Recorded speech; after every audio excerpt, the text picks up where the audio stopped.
But others disagree. For Danton, the revolution is heading down the wrong path. He and his followers, the Dantonists, believe it is time to bring the terror to a halt. It has served its purpose and is in danger of feeding the revolutionaries into their own fire. By the spring of 1794, things are beginning to go better. The food situation is no longer so bad, and the war effort is going better. And Danton is basically saying we need to get a new footing for the government. We need to move to a kind of normalization. Robespierre believes it's too soon. Danton will start organizing a group to argue that we should end the terror. Robespierre will see this as a direct threat to the government. He will not see it as just a difference of opinion about the direction of policy. He will see it as potential treason. And in Robespierre's Republic of Virtue, there is only one response to treason. The Dantonists are rounded up and quickly sentenced to death. Robespierre has sent thousands to the scaffold, but is uneasy with the blood of execution. He will not attend the beheadings of his former friends and allies. As he steps up to the blade, Danton shouts, "My only regret is that I'm going before that rat, Robespierre."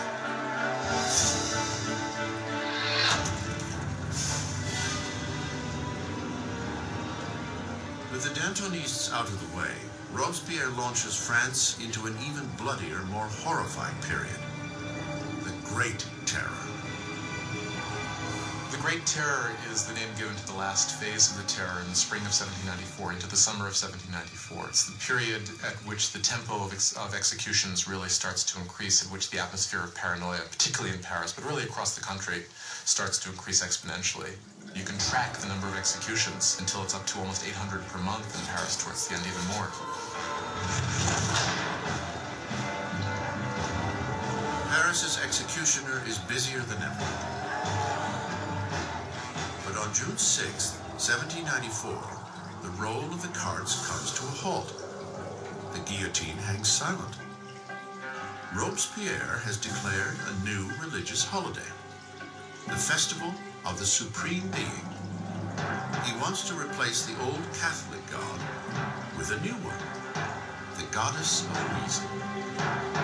One thing about Robespierre is that he never supported these atheist policies. He believed that people needed a divinity to believe in. And he helped sponsor this cult that was called the Cult of the Supreme Being, with this extraordinary tableau in Paris, in I believe it was June of 1794, which had choirs of people dressed in white, singing. You had this kind of papier-mâché mountain that was built in the center of Paris. And then at the critical moment of the ceremony, you had Robespierre himself sort of emerging on the top of this mountain, clad in a toga, and marching down. And I think at this moment, a lot of people felt, all right, who does he really think he is? Does he think he's God here? Does he think he's the king?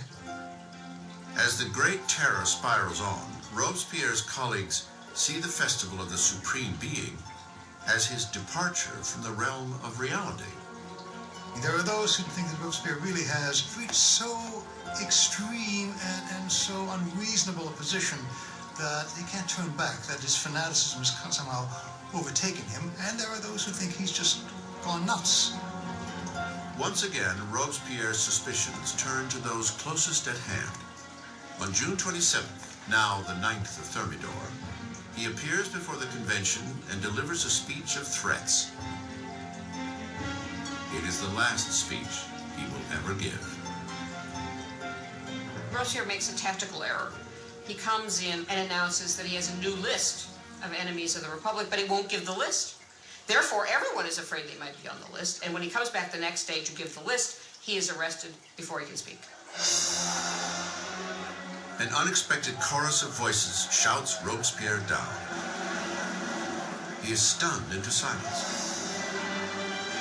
The deputies declare him an outlaw and immediately remove him from the convention. Robespierre and several of his associates are taken to City Hall, where they remain under watch for the night. Shots ring out in the early morning. Guards race to the second floor. They fling the doors open to a grisly scene. One of Robespierre's allies has thrown himself from the window. Another has taken a pistol to his head.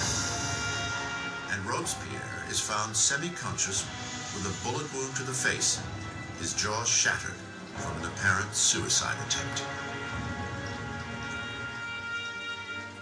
Robespierre spends his last hours on the table of the Committee of Public Safety, in the very room where he had piloted the Terror to its hideously bloody peak.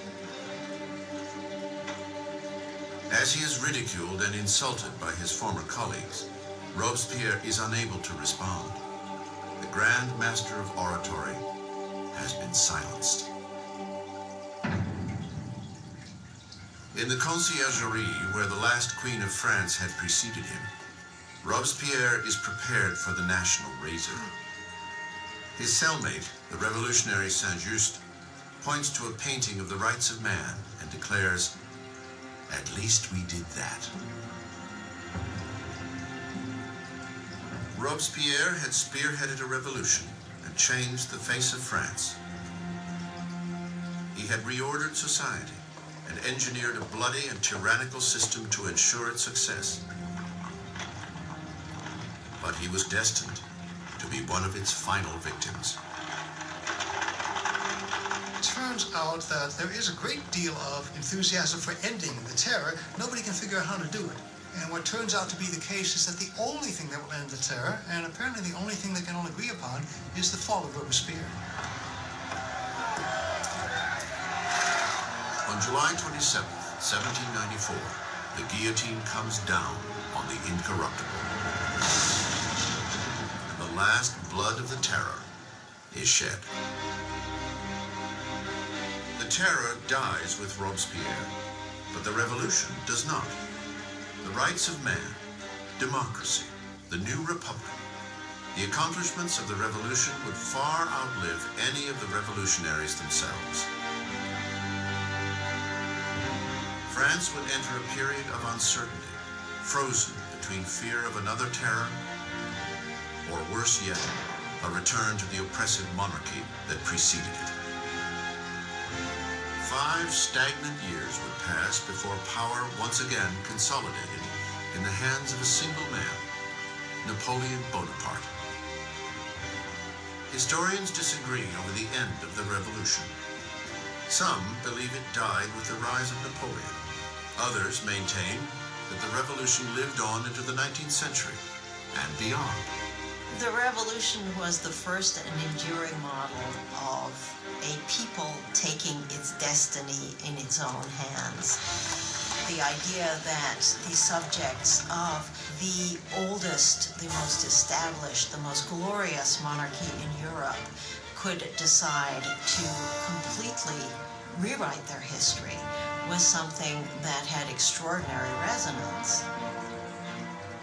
The revolution tore apart the old feudal fabric of Europe and forever changed the course of Western civilization.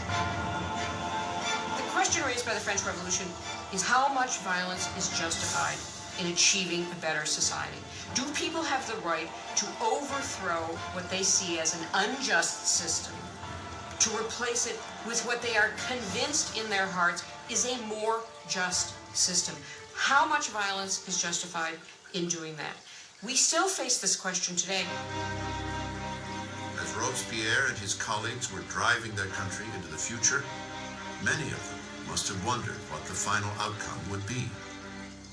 More than 200 years after the birth of the French Republic, the ghost of Robespierre hangs over revolutions from Russia to Vietnam, China to Latin America.